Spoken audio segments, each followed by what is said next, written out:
तिकडे अहमदनगर जिल्ह्यातील पाथर्डीमध्ये पोलिसाला मारहाण करणाऱ्यांना लवकरच अटक करू असं आश्वासन पोलीस अधीक्षक सौरभ त्रिपाठी यांनी दिलेलं आहे। पाथर्डीतल्या अलहनवाडी गावात सोसायटीचं मतदान सुरू होतं आणि त्यासाठी बंदोबस्ताला असलेले पोलीस महादेव शिंदे यांना 10 ते 12 जणांनी लाथाबुक्क्यांनी मारहाण केली। गेल्या रविवारी हा सगळा प्रकार घडला। शिंदे यांनी मतदान टेबलाजवळील गर्दीला रांगेत उभं राहण्यास सांगितल्यामुळे हा वाद निर्माण झाला। या प्रकरणी पाथर्डीमध्ये 13 जणांविरोधात गुन्हा दाखल करण्यात आलाय।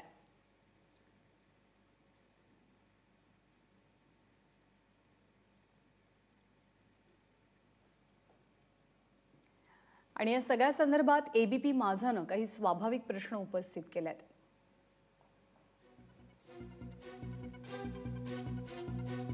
या हल्लेखोरांचं राजकीय कनेक्शन असल्यामुळेच कारवाईला उशीर होतोय का, हा मुख्य सवाल।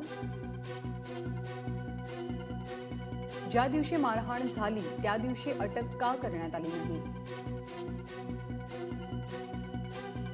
आरोपी फरार होईपर्यंत पाथर्डी पोलीस काय करत होते।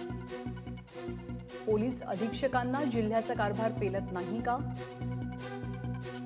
आणि पोलिसांवर हल्ले वाढत असूनही मुख्यमंत्री जे गृहमंत्री सुद्धा आहेत ते थंड का।